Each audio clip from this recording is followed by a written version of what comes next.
అత్యాధునిక టెక్నాలజీతో నడుము మరియు వెన్నునొప్పికి treatment. Tejas spine care, Somajiguda, Sainikpuri, Gachibowli.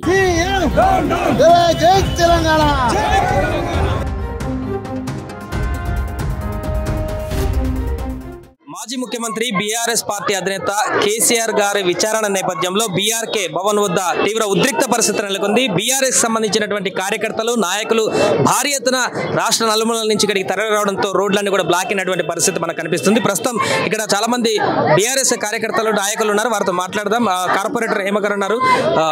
మీరు చెప్పండి, ప్రధానంగా కేసీఆర్ విచారణ కార్యక్రమైనటువంటి నేపథ్యంలో ఇంతమంది నాయకులు, కార్యకర్తలు ఇక్కడ మోహరించడానికి గల కారణాలు అంటే కేసీఆర్ గారు ఎటువంటి తప్పు చేయలేదని చెప్పేసి తెలంగాణ రాష్ట్ర ప్రజలందరికీ తెలుసు. కేవలం తెలంగాణ ప్రజలు బాగు గురించే కేసీఆర్ గారు 10 సంవత్సరాలు కృషి చేసిరు అనేది తెలంగాణ రాష్ట్ర ప్రజలు అందరూ గమనించారు. కాబట్టి అక్రమ కేసులు పెట్టి కేసీఆర్ గారిని ఇబ్బంది పెట్టే ప్రయత్నం చేసి రేవంత్ రెడ్డి గారు చేస్తున్నారు. కాబట్టి వారికి మద్దతు తెలపడానికి ఈ రోజు తెలంగాణ నలుమూలల నుంచి ఎంతో మంది నాయకులు ఇక్కడికి వచ్చి వారికి సపోర్ట్ గా నిలబడడం జరిగింది. అందరికీ తెలుసు, మొన్ననే రేవంత్ రెడ్డి గారు చెప్పారు, నా జీవిత లక్ష్యం మన కేసీఆర్ గారిని జైలుకు పంపించాలని చెప్పేసి. ఎందుకంటే తెలంగాణ రాష్ట్రంలో కేసీఆర్ గారి లక్షణం తెలంగాణ బాగు, కానీ రేవంత్ రెడ్డి లక్షణం ఏంటంటే ఇట్లాంటి కక్షపూరిత రాజకీయాలు చేసి కేసీఆర్ గారి ఇమేజ్ ని డ్యామేజ్ చేసే ప్రయత్నంలో భాగంగానే ఈరోజు మన కేసీఆర్ గారిని కమిషన్ ముందుకు నిలబెట్టే ప్రయత్నం చేస్తారు. ఎంతేం చేసినా రాజు ఎప్పుడు రాజులాగానే ఉంటారు. డెఫినెట్ గా ఎటువంటి తప్పు చేయలేదు కేసీఆర్ గారు.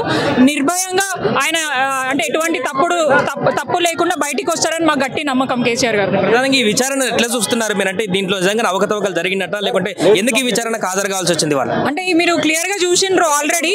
ఇప్పటిదాకా ఎటువంటి వాళ్ళు ఏమంటారు, మనం ఒక్క నిమిషం మీరు కేసీఆర్ గారు ఎటువంటి తప్పు చేయలేదని చెప్పేసి మనకు క్లియర్ గా ఇప్పటిదాకా తెలుసు. ఎందుకంటే ఇన్ని రోజులు ఆల్మోస్ట్ 1.5 years నుంచి వాళ్ళు ఈ కేసు మీద ఇన్వెస్టిగేషన్ చేస్తారు, కానీ ఎక్కడ కూడా ఒక తప్పు కూడా వాళ్ళు తీయలేకపోయినారు. కేవలం 2 పిల్లర్లు కుంగిపోయినందుకే దాన్ని ఒక భూతద్దంలో పెట్టి చూడడం కరెక్ట్ కాదు. ఏదైతే డ్యామేజ్ అయిందో దాన్ని రిపేర్ చేసి ప్రజలకి ఆ నీళ్లు అందించాలని చెప్పేసి ప్రభుత్వాన్ని కొడుతున్నాం. కానీ అయినా కూడా పట్టించుకోకుండా కేవలం కక్ష రాజకీయాలు చేస్తూ నిరంతరం రోజులు గడుపుతూ కేసీఆర్ గారి మీద, బీఆర్ఎస్ పార్టీ మీద బురద జల్లే ప్రయత్నం మాత్రం ఖచ్చితంగా చేస్తున్నారు.